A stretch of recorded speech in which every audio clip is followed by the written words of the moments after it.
Welcome to Knitting at Tiffany's. I'm Tiffany, your host for today. This is my first episode, and thank you for joining. I just wanted to tell you a little bit about me first, and how long I've been knitting for now is probably about 18 years. I was taught by my grandmother how to knit when I was probably about 7, and didn't knit for years after that, and then took it back up in my early 20s and have been knitting ever since, and I love to knit. I really don't crochet, I don't cross stitch, I don't know how to. I don't spin, and I do a little bit of beading here and there, just nothing that I probably would post. But I do love to knit, and I can follow a pattern with no problem.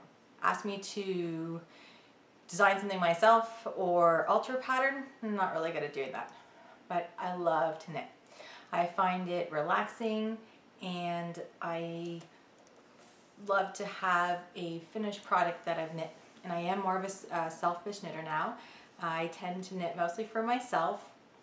I used to knit from friends and family, and then I found that either they take your beautiful baby blanket and put it in a box and never use it because, you know, it's hand knitted and it's too precious to have a baby ruin. And they don't understand that it's like, you know, acrylic yarn, that it's meant to be dragged around, thrown in a washing machine, and used. So I stopped doing that. So now I just knit for myself, and I really enjoy it. And I knit from hats to socks. Not many socks, I'm still getting into the hang of socks. Sweaters, cowls, scarves. I like to take on a challenge, so sometimes something different.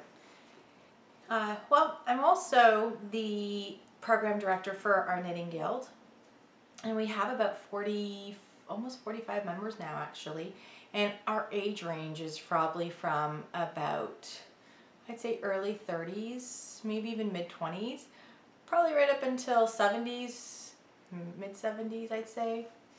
And I do a newsletter for our knitting guild once a month, as well as I arrange different speakers that we have come in, and it could be Fiona Ellis we had, who's a phenomenal designer, and she works with a lot of different brands out there and has her own books as well, and she was a phenomenal speaker at our guild and people loved her. And then we have so many talented people in our guild as well, so I also have them help out and teach. Could be teaching cables or teaching how to, you know, do bind offs and cast ons and different ways to do that. You never know what you can learn from someone. And it doesn't matter how many times you take things over and over again, you'll always learn something new. I also wanted to talk about how I came about of doing podcasts. Sorry, I looked down, so my notes are on my lap. And I just want to make sure I do talk about everything. In 2012, I started to watch podcasts, and I found people talking about knitting retreats. So in about May was my first knitting retreat I ever went to, and that was Camp Kip. And I went for the first session, not the second session, and I had a great time, and I met some wonderful friends that I'm still friends with today, and I'll never forget it. I didn't know anybody, and I had no idea where I was going, how I was going to get there. All I knew was I was hopping on a plane, going to Missouri, and meeting up with 2 ladies that were going to pick me up at the airport and drive me an hour and a half, 2 hours to get to a beautiful retreat location. And I was going to spend 3 days there, knit with people that I don't know, eat great food, and then come back. So a few days before I was leaving, I get a text or an email actually saying, "What's your cell number? Let me text you, and so we can make arrangements for our trip." And I kept getting these texts. I'm packing, I don't know what to pack. I'm so excited. And so I text back saying, "I'm so excited too. Don't know what to bring. Just making sure I have all my knitting." And I made sure I had a couple different projects to bring with, because you never know, you know, you want something easy so that when you're talking, you don't have to worry about, you know, doing a chart or cables or anything that's difficult. You want some mindless knitting. And then sometimes if you're knitting on your own, or, you know, it's a late night knitting and early morning knitting, no one's around, and you want to work on something, you know, a little bit more difficult, then you have something as well. So all I remember is I was told to, when I got to the airport, to keep an eye out for a car that would have a sign in it saying Camp Kip. So I'm standing on the curb in the airport terminal outside waiting to be picked up, and I see this car driving up, and I think I see a sign in the window. And all of a sudden, as it gets closer, I see the sign saying Camp Kip, so I flag them down. And these two ladies jump out of the car and come over and hug me. And I'm like, okay, and I am a hugger, so I have no problem with that. But I just thought, I barely know you ladies, and you're already hugging me. I hop in the back seat of the car, and we start chatting, and the whole way we chatted. By the time we got there, it felt like we knew each other forever. And those two ladies are actually two of my very, very good friends to this day. And when we got there, we met another lady, and she joined our group. So now there was about 4 of us that, kind of stuck together at first. And she was also phenomenal. And most of you probably know her as Yarn Sniper, Lita. And we became really good friends too. So now there's 4 of us, and we were trying, getting settled in and getting our stuff, finding out where our roommates are and who we're bunking with and all these kind of things. And I go into my room and I put my stuff in there, and I have no clue who I'm bunking with because I don't see the person. And we're at, I'm sorry, I can't remember the exact location where we were. Cedar, I want to say Cedar something, and I'm sure one of you probably know it.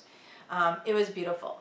The food was phenomenal. The kitchen staff there was amazing, and that was the first time I had so good food and so much of it, and it was great. And actually bought their cookbook to take home so that I could try and make some of the recipes that they had there. Anyways, we stayed there, and it was a great, great trip, and I met a lot of amazing people, and even some today that have became bag makers or stitch marker makers, and that I'm still in touch with now through Ravelry. Thank you for Ravelry. And my girlfriends that I met, I get to see them sometimes once a year, and otherwise I do keep in touch with them over Messenger, and thank God for Messenger. I'm in Canada, so most everybody I know is in the States, and especially the ones from the retreats that I meet, because they're all in the States. And I have some friends around the world as well in different parts, so it's kind of nice to have Messenger where you can message people and not get charged for long distance charges or anything like that. And Ravelry is always great to talk on as well and message people there. So once after I did that retreat, they were talking about this SSK. And I never even heard of it. Didn't even know what it was. And 2 of the ladies were going, and myself and Lita, Yarn Sniper, we weren't going. And we wanted to go so bad because we wanted to see our friends again.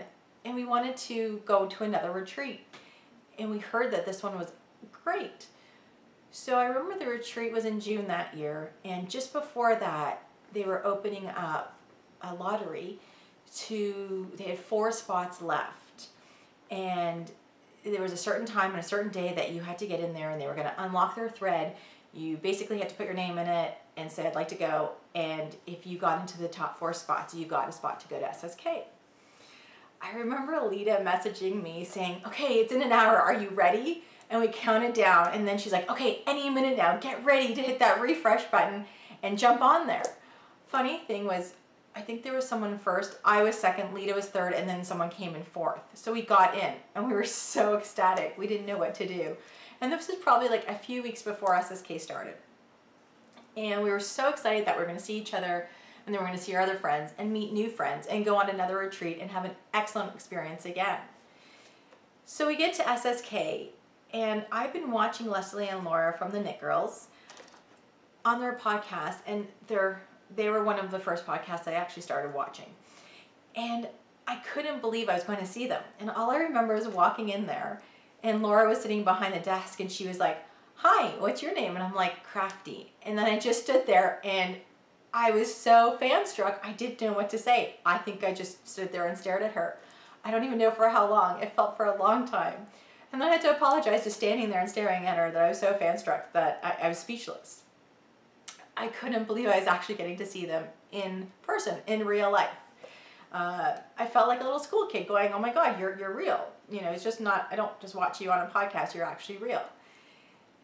So that year Lita was my roommate, and we had a great time, and we stayed in the dorms. The beds were a little fun. We kind of slid off of them sometimes and ended up on the floor. But we had a great time. We had met so many people. I mean, so many people. It was about 150 people there. And it was such a great experience. And the food there was phenomenal. And we went out for dinners and throughout Nashville. And we had such a great time. And now this was my second retreat. And it was such an amazing experience, and knitters are so friendly and so loving. I mean, you don't find people like this out in the real world on a day-to-day basis, and the friends you meet are not just friends for now, they're friends for lifetime. And it's great to have friends, and just because you still have a busy life and you might not be able to talk to them every day, these friends understand. And so if it's once a month you say hi, or once every 3 months you say hi, and just checking in to see how you and your family are doing, doesn't change anything. And when you see them, it's like, you just miss them because you miss being around them and not being able to be there all the time. And I was so sad to leave. I didn't want to leave SSK. I didn't want it to end. I had such an amazing time. I couldn't believe, I took some classes. There was classes there. I took some classes, and that was the first year I got to meet Christian Kapoor, which was phenomenal. Leslie taught me how to backwards knit, and thank God for that. Honestly, I use it all the time. It's the best technique I ever learned from Leslie, the Knit Girls, was how to knit backwards. I can't stand purling, and now I get a better tension out of it. Excuse me. So once after that, I signed up again for SSK because there was no way I wanted to miss it again. I had such an amazing time. And I started watching more and more podcasts as well. And that year I also got to meet Steven from Dramatic Knits. And he's such a sweetheart. And he's so cute. And he's so nice. It was just such a fun time to meet him. And again, I had to give him a big hug. And of course I asked first because, some people don't like to be hugged. And I'm a huge hugger, so I always love to hug people. And he's just so sweet. And he's so nice. And now he's got his yarn business, Leading Men Fiber Arts. If you haven't used his yarn yet, go and get it. It's phenomenal. I will put on the bottom here so you can see his website to go check it out.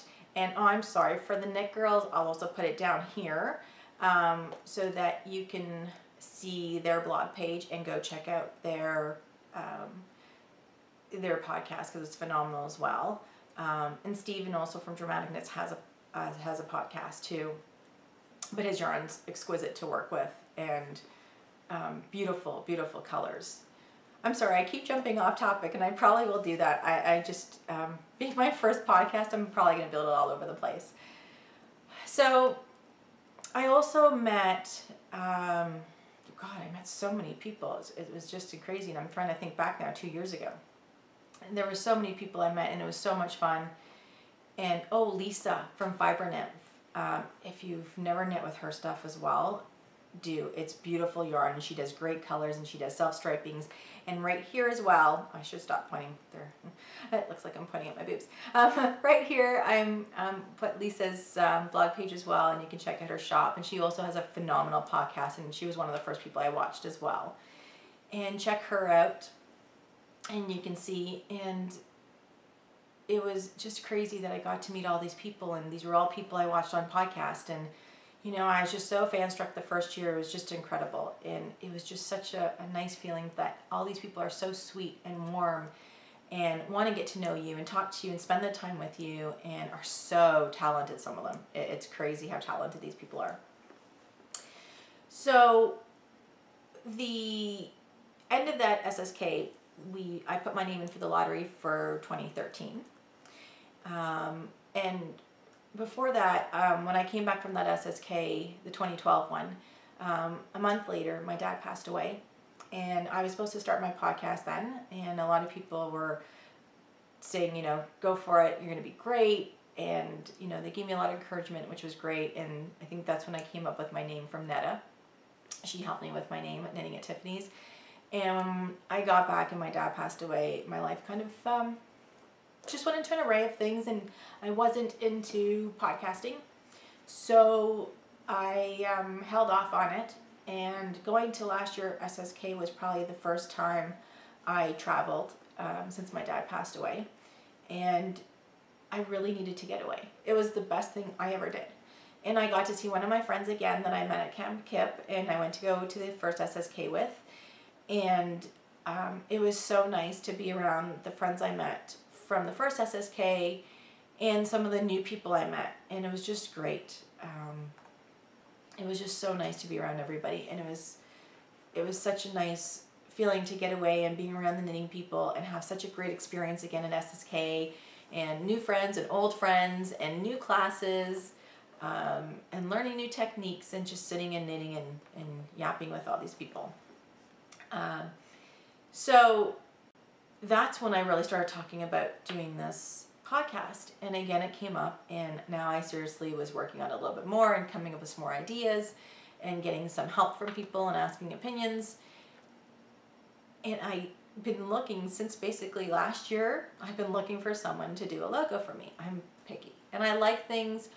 I'm picky more in the fact I know what I want. And so when I was looking for a logo, I had a few people design one up, and I couldn't find the right one. And finally, thank God for Beck Lemonhalf on Ravelry. She is phenomenal, and she's done up my logo that you saw at the beginning of this episode, and I love it. It is perfect. And if you ever need her for any design work, go check her out. She's absolutely awesome. She's going to be starting a Kickstarter site, and as soon as I get that information, I will put it up here for you. Her work's amazing. It really is. She is super talented and super sweet. So now that I have finally my logo done, and it was just like done recently, I'm now just put everything together and with finishing touches. So I'm sorry that my Rav group is up, but my first episode wasn't. And so now I'll have my first episode up, and I plan on recording maybe once every 2 weeks, depending on my time schedule. If I can do it more, I'll let you know, but at least twice a month I would like to get an episode out to you guys and keep you in the loop of what's going on. And the reason for this podcast is to show you what I knit, and I'm a slow knitter, so things might not always change very often, but I also want to help promote the amazing indie dyers out there, and people that make the beautiful knitting bags that we love to put our projects in, and the gorgeous stitch markers that we always, need us to help follow on our patterns where we are, or to mark an increase or decrease or a change in our pattern, and we always want something blingy and pretty. So all the people that make their stitch markers out there, the people that make knitting tools or accessories that we might use, or even buttons.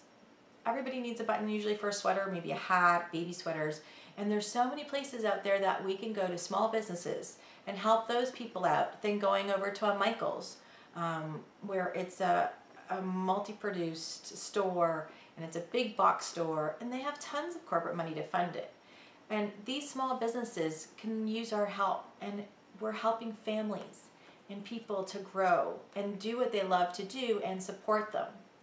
So my podcast will always be about, excuse me, knitting, no spinning, nothing else, no cross stitch, just knitting, and promoting all these small businesses for indie dyers, knitting bag makers, stitch marker makers, anything like that. So please feel free. I'll have a thread on my Ravelry group that if you are an indie dyer, stitch marker maker, a small business, anything to do with knitting, there will be a thread that you can advertise or even get in touch with me with, and we can always PM each other. It's going to be called A Cut Above the Rest. And the reason for that is I believe these people are cut above the rest. They are unique, talented people that are creative and design things that the knitting community will love. So go in there, and if you know of someone, of an indie dyer or a bag maker that is not aware of me, but you want me to get in touch with them, please just put it in the thread and let me know, and I will get in touch with everybody. And that way, every time I podcast, we will talk about someone new, and I will let you know where you can find them, their websites, their shop sites, their Etsy pages, whatever it is, if they have RAV names or groups, and I'll give you as much information as I can, and hopefully we could help our community grow. The other thing I'd like to say is I'm also going again to SSK this year, and I'm so excited because again I get to see my really good friends, and my roomie's going to be Lita, Yarn Sniper. So I'm really looking forward to seeing her and my other really good friends. I can't wait. And I can't wait to meet new people again. And I can't wait to eat really good food and just hang out with my friends and knit. It's going to be such an experience. And every year there's something different at SSK, and every year it gets better. And if you can go, trust me, sign up and go. It's one of the best retreats I've been to. And I'm always up for going to retreats, and don't forget, for me being a Canadian, the only thing is cost. It's sometimes a little costly to fly places, to get there, and sometimes it's hard to get off work too, because some of these retreats do fall in the middle of the week, and they go from the middle of the week to a weekend.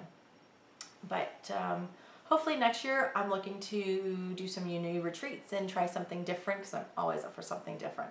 I just know that certain retreats I get to see certain people usually, and as I said, I love seeing my friends again. If that's the only place I can see them and go back, I will, because I always know that if I do go to that retreat, it's going to even be better than the year before. So I'm always looking forward to it. So I just wanted to talk to you today a little bit about as well Diamonds in the Rough. Diamonds in the Rough is what I'm knitting on, and currently I'm actually knitting on the Miss Winkle pattern by Martina Brem. I think that's how you pronounce her name, and I apologize if I've messed that up. I'm in the middle of a row, which is so terrible. But here is my Miss Winkle, and it's really easy to knit. I was really surprised.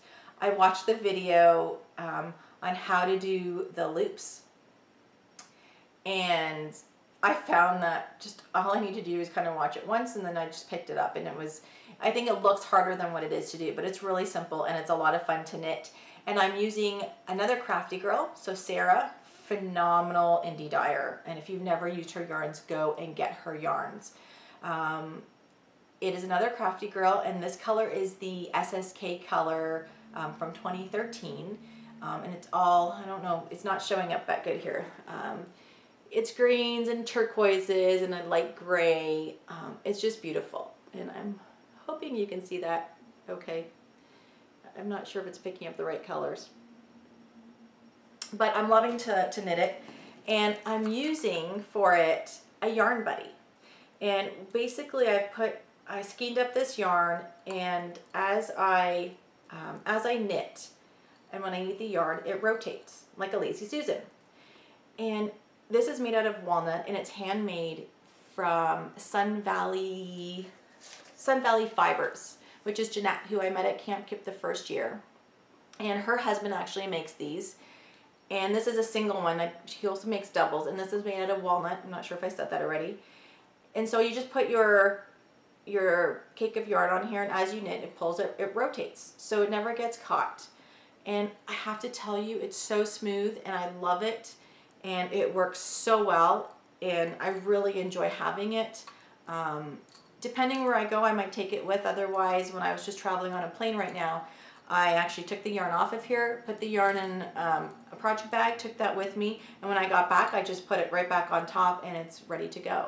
So it works really well, and you don't have to worry about it not being able to come off easily or on. And again, you can find another crafty girl. Here's her website here to get her beautiful yarns, okay? And go check her out. She's got such stunning colors, and I mean, it's so squishy and soft, and this is her fingering weight, and I even got stretch, and it's so nice and soft and beautiful. And this is not even being washed yet, or soaked, I should say. And I haven't even blocked it yet either, so I'm loving it. Loving her stuff. She's got beautiful, beautiful yarns. And then for the Yarn Buddy, you can find the Yarn Buddy through Sun Valley Fibers, and right here is the website for it. And their buddies are well, reasonably priced. I mean, it's incredible how for such a handmade product, it's a really great price, and it works phenomenal, and you'll love it. You'll love it. And they have a dual or double yarn buddy, whatever you want to call it. So if you do socks, let's say 2 at a time, and you want 2 different skeins and not having too much tangling, they have one of those, and they're great. And I thought of that because I like to do when I do socks. I can't say I do them often right now, but I'm working on it, getting better. I like to do 2 separate cakes for my socks, and this would be great. And then all you have to do is watch how you flip your project, so you're not tying up your arms that bad. And it's just such a great tool to have. It's so handy. So I think that's really about it for my first episode. I'm really looking forward to doing this again.